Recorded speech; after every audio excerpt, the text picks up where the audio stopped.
Africaines, Africains, j'ai voulu vraiment ce soir consacrer cette émission à aborder un point essentiel.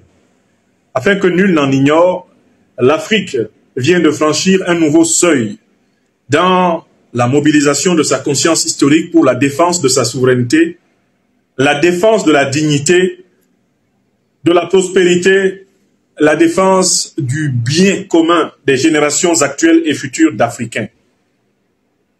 Les trois étoiles polaires de la révolution africaine, que sont le Mali, le Burkina Faso et le Niger, viennent de marquer et de frapper un très grand coup dans l'histoire des relations internationales, dans l'histoire diplomatique. Avant de commenter et de dégager les causes de cette action, mais également la portée de cette action, parce que ce seront là les deux moments de mon exposé. Qu'est-ce qui a poussé le Mali, le Burkina et le Niger à porter plainte? Et quelles seront les conséquences de cette plainte? Quel est l'avenir de cette plainte devant le Conseil de sécurité des Nations Unies? Ce sont les deux aspects de l'exposé que je vais vous proposer ce soir, mais je ne peux pas vous le proposer sans que je me sois assuré que chacune et chacun d'entre vous a entendu au moins une version du communiqué conjoint publié par le Mali, le Burkina Faso et le Niger. Donc, je m'assure d'abord de cela avant d'aller plus loin, puisque ce communiqué est la base même de la présente communication. Je l'ai publié sur ma page Facebook et sur ma page YouTube. Je vais maintenant vous en donner lecture. Je vais essayer d'agrandir tout ça. Voilà. Burkina Faso, République du Mali, République du Niger. Communiqué numéro 24003 de l'AES. New York, le 19 août 2024. Monsieur le Président, et on s'adresse ici au Président du Conseil de sécurité, sur instruction de nos autorités, nous avons l'honneur de vous faire parvenir ci-joint la lettre conjointe du 19 août 2024 que vous adressent leurs excellences Messieurs Karamoko Jean-Marie Traoré, ministre des Affaires étrangères, de la coopération régionale et des Burkinabés de l'extérieur du Burkina Faso, Abdoulaye Diop, ministre des Affaires étrangères et de la coopération internationale de la République du Mali, et Bakary Yaou Sangaré, ministre des Affaires étrangères, de la coopération et des Nigériens de l'extérieur de la République du Niger.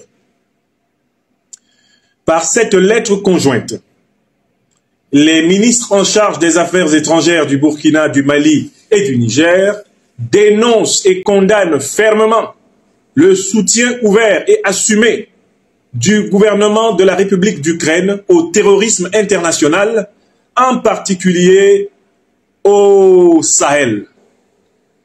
Ils demandent au Conseil de sécurité de prendre ses responsabilités face au choix délibéré de l'Ukraine de soutenir le terrorisme afin de prévenir ces actions subversives qui menacent la stabilité du Sahel, voire du continent africain.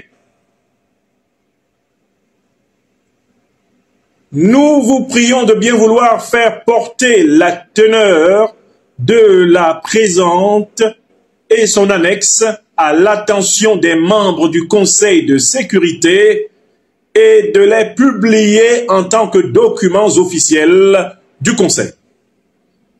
Pour le Burkina Faso, a signé son Excellence, M. Oumarou Sanou, ambassadeur représentant permanent. Pour la République du Mali, son Excellence, M. Issa Konfourou, ambassadeur représentant permanent pour la République du Niger, Monsieur Samanou Ousmane, chargé d'affaires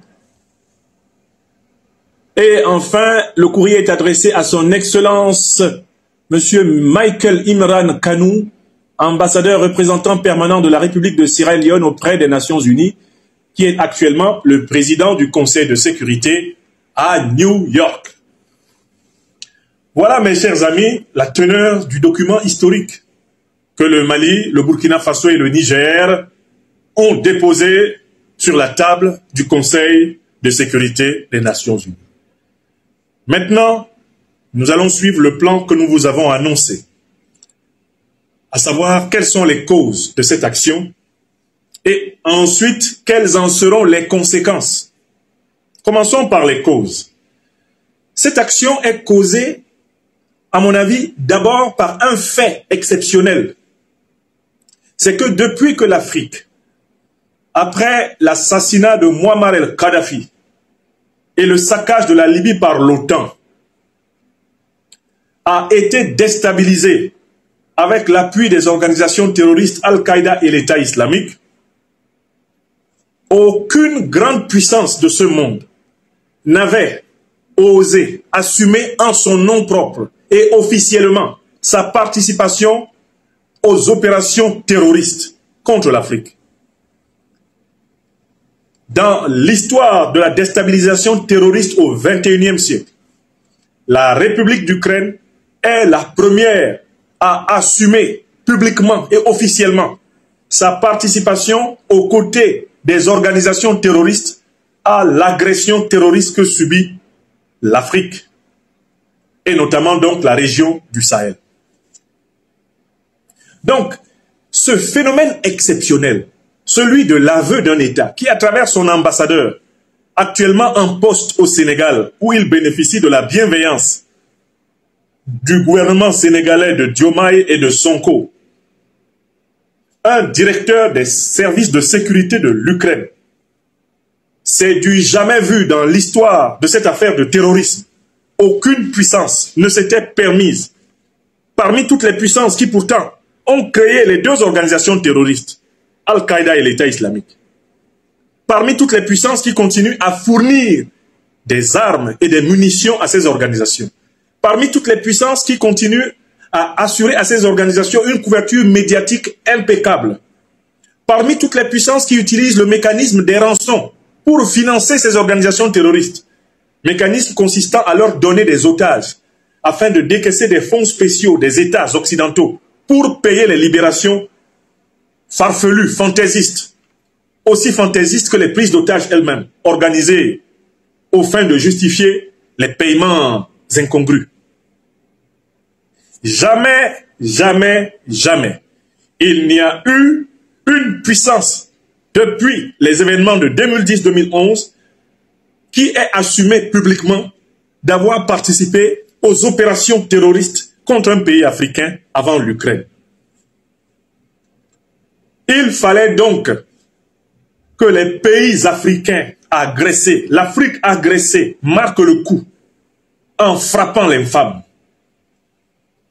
Il fallait, c'est une obligation de l'État, puisque l'État et le gouvernement ont la responsabilité de la protection des populations de leur territoire, il fallait porter l'affaire devant les plus hautes instances juridictionnelles internationales. Ça, c'est la première cause. L'exceptionnel aveu ukrainien. L'aveu ukrainien, c'est comme une offrande que Dieu vient de faire à l'Afrique. C'est un don de la providence que l'Ukraine ait proféré cet aveu. Parce que jamais puissance occidentale ne s'était permise, depuis l'assassinat conjoint de Kadhafi par l'OTAN, à la tête de laquelle les États-Unis d'Obama, la France de Sarkozy, la Grande-Bretagne de David Cameron, aucun État occidental ne s'était permis d'assumer qu'il mène des actions terroristes en bonne entente avec Al-Qaïda et l'État islamique. L'Ukraine est cet État occidental qui est venu livrer littéralement l'Occident. Livrer l'Occident en plein jour. Comme poussé par la puissance de la Providence. Puis poussé par la puissance immémoriale des ancêtres angélisés de l'Afrique éveillée. L'Ukraine a vomi le venin qui était entre ses entrailles. L'Ukraine a avoué ce qu'aucun de ses partenaires n'a osé avouer. Aucun de ses tuteurs n'a osé avouer. L'Ukraine a dit, et elle s'est réjouie, elle a dit, nous avons tué des Maliens et leurs alliés russes au Mali dans une opération conjointe avec les groupes armés terroristes. L'Ukraine l'a assumé. Il fallait donc assumer une plainte en bonne et due forme, afin que les générations actuelles et futures ne jugent pas que les gouvernements du Mali, du Burkina Faso et du Niger s'étaient comportés comme des lâches lorsque l'ennemi s'était affiché à ciel découvert. Oui, africaines, africains, vous, nos amis d'Europe, d'Asie et d'Amérique qui m'écoutez, je vais donner maintenant la deuxième cause, la deuxième raison pour laquelle cette action a été menée. La deuxième raison pour laquelle le Mali, le Burkina Faso et le Niger portent cette affaire devant le Conseil de sécurité des Nations Unies, elle est en rapport avec le statut de l'Ukraine. Le coupable. Non pas un coupable présumé. L'Ukraine n'est pas présumée coupable. D'accord? Parce que dans cette affaire, l'Ukraine est coupable auto-désignée. La plainte n'a pas pour but d'établir les responsabilités de l'Ukraine, puisque l'Ukraine s'est déjà auto-accusée. L'Ukraine, littéralement, a plaidé déjà coupable. Donc, n'oubliez pas que cette plainte n'a pas pour but de prouver que les Ukrainiens ont participé à l'assassinat des soldats maliens, à l'agression terroriste contre le Mali, puisque les Ukrainiens eux-mêmes l'ont prouvé. Ce sont eux-mêmes qui ont donné les pièces à conviction. D'accord? Le débat ne porte plus là-dessus. L'Ukraine n'est pas présumée coupable. Non, elle est coupable. Elle a plaidé coupable. Elle a avoué coupable. C'est un coupable assumé, pas présumé. Il n'y a plus ici, il n'y a aucune présomption d'innocence pour l'Ukraine dans cette affaire, en termes juridiques, puisqu'elle s'est auto-accusée. Et en donnant des éléments suffisamment tangents et tangibles. D'accord?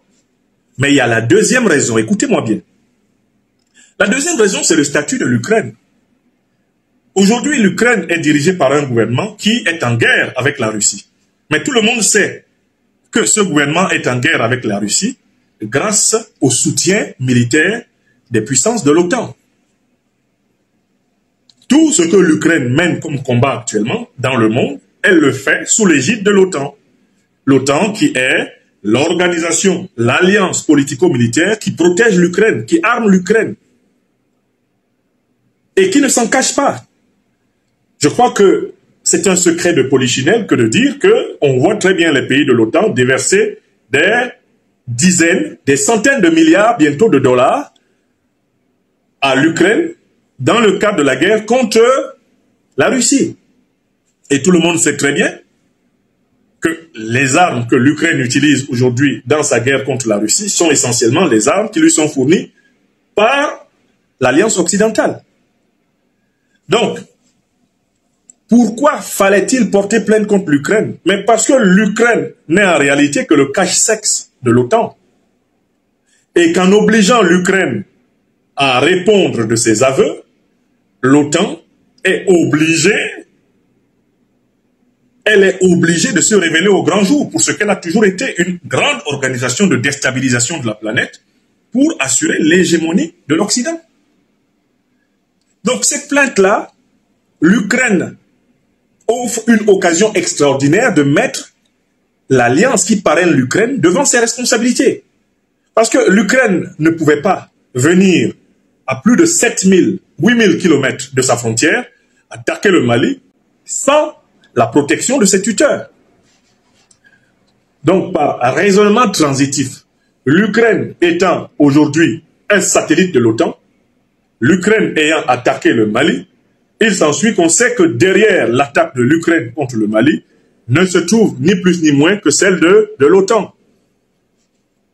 Et s'il vous plaît, les 3 pays qui m'ont formé ne m'ont pas envoyé à l'école pour que je sois incapable de dire la vérité au peuple. Je ne sais pas comment vous faites pour ne pas être capable de dire ce que je dis.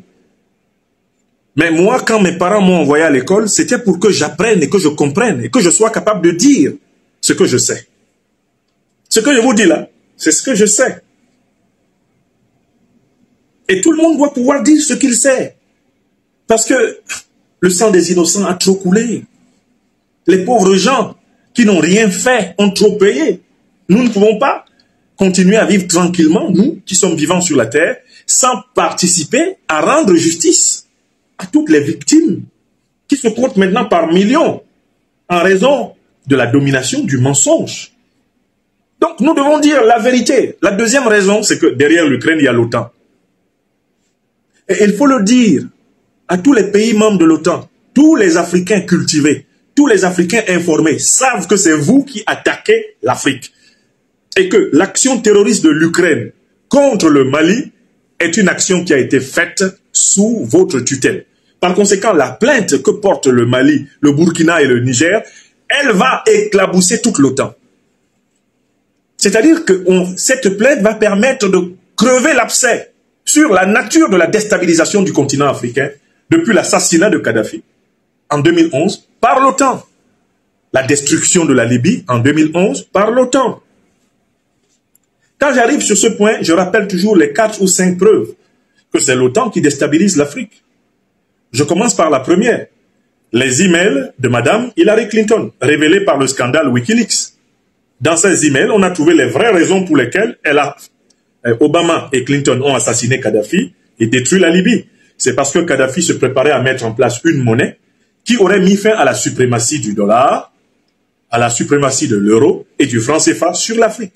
C'est écrit noir sur blanc dans les emails personnels de Madame Hillary Clinton, révélés à travers le scandale Wikileaks par Julian Assange. Qu'il soit béni, Julian Assange, un grand serviteur de l'humanité, Julian Assange.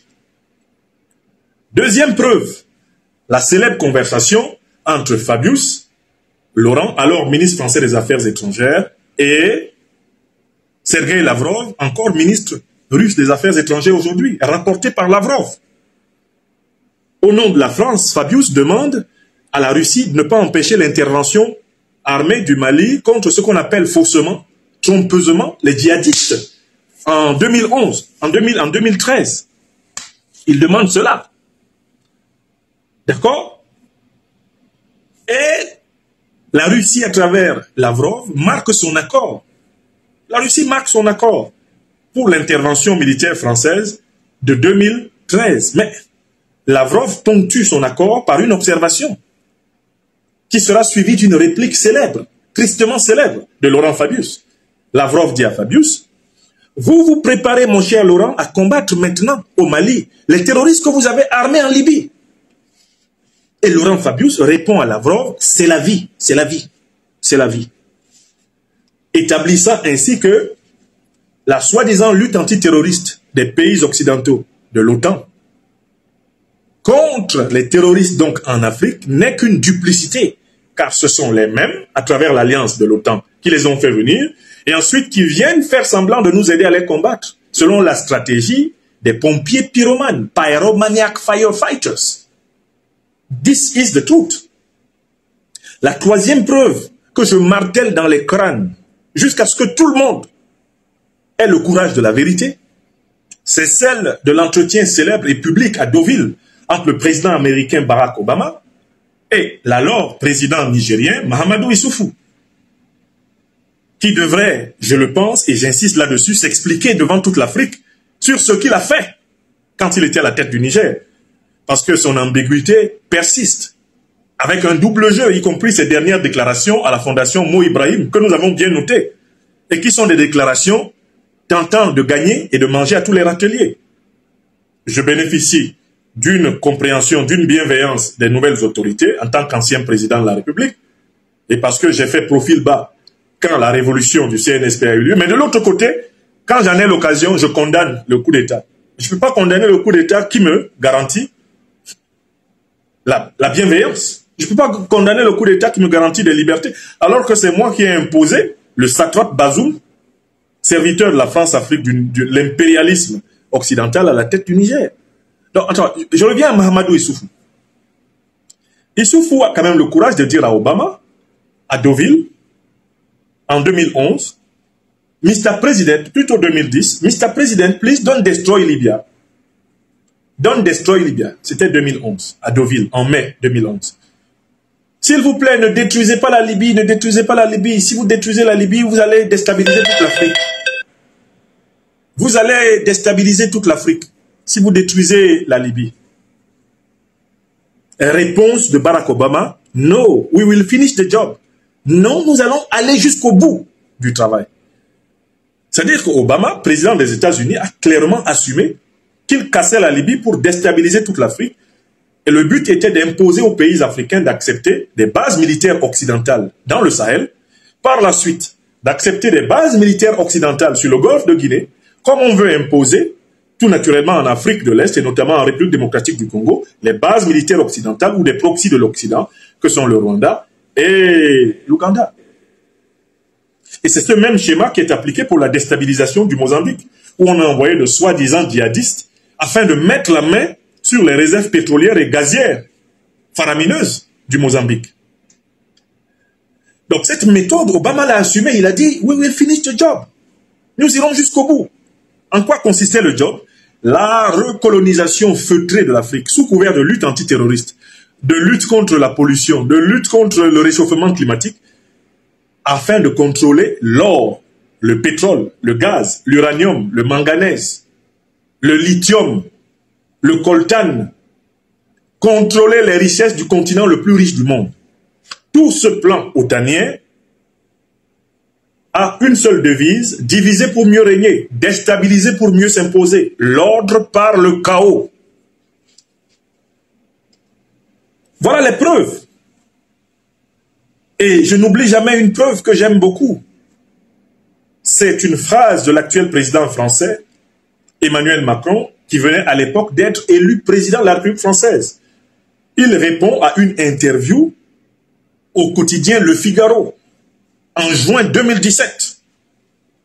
Et il dit, citation, « Nous, Français, nous avons eu tort de faire la guerre contre la Libye, car il en a résulté partout des États sahéliens faillis et des groupes terroristes qui prospèrent. » Fin de citation, dixit Emmanuel Macron dans le journal Le Figaro en juin 2017. C'est-à-dire que le président français Emmanuel Macron a lui-même par cette déclaration reconnu la responsabilité de l'OTAN dans la déstabilisation totale de l'Afrique aujourd'hui. Il a même parlé d'une dette de sang de la France envers la Libye. Il aurait dû l'étendre à toute l'Afrique parce que la destruction de la Libye est la cause et la mère de toutes les déstabilisations du Sahel actuel. Donc, écoutez, la deuxième raison et la deuxième cause de cette plainte, c'est de mettre l'OTAN face à ses responsabilités.